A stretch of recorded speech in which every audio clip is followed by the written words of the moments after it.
going to go over why quality is key. Now, if you go and look at Pinterest and go through all the different pins, you'll notice that the best ones are very high quality and have a good call to action. Now, don't worry if you don't know what call to action means yet. We will go through that later on. But if you look, you will always notice that they look a certain way. And there's several ways you can make this happen for yourself. So let's go through the different options. You could go the do-it-yourself route. This means you could learn to take photos, you could get all the equipment, the cameras, the lights, the setup, and you could make sure you've got the quality images you want. Now, there are plenty of courses on how to do camera work and plenty of courses on photography. You could take them online or in person.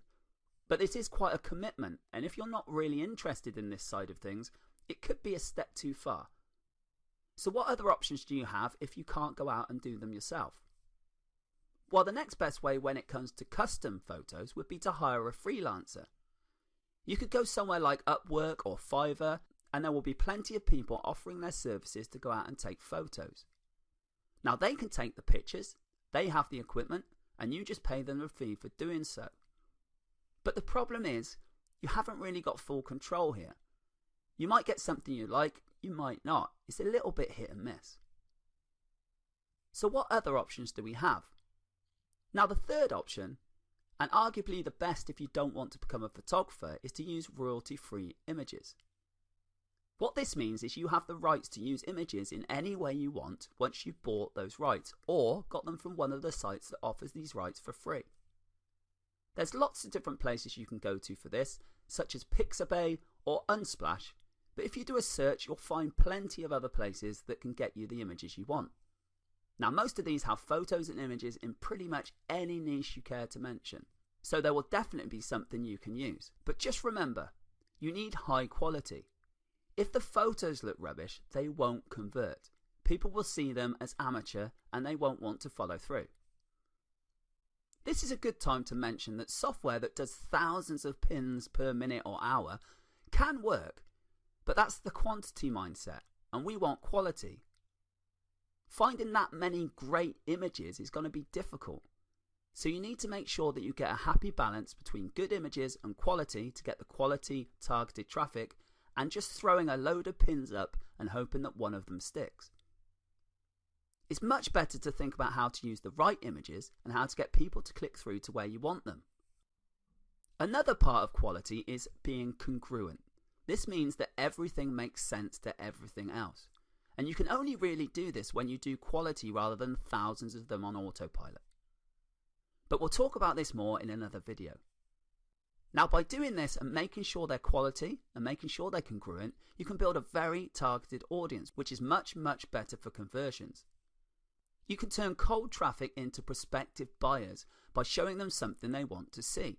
But understanding your audience is crucial when it comes to this. You want to think about what your audience is and build yourself an avatar of the perfect person you want to attract. This way you can use this when you're building your images and content and make sure it speaks to them in the way it should. A good way to get used to who your avatar and audience is to see what they're into. And one particularly good way to do this is with magazines. Now, you can go and look on the shelves and browse through, or you can go online to magazines.com. On here you can see all the different things that have magazines. This may even give you an idea for what niche to go into. But as we're talking about food, let's stay on that. So let's search for recipes and look at some of the magazines. Now, you won't be able to see inside the magazines while you're online, but you can get an idea of the images and see what they have. See what they use in order to attract people to their magazines. Front covers are especially great for this.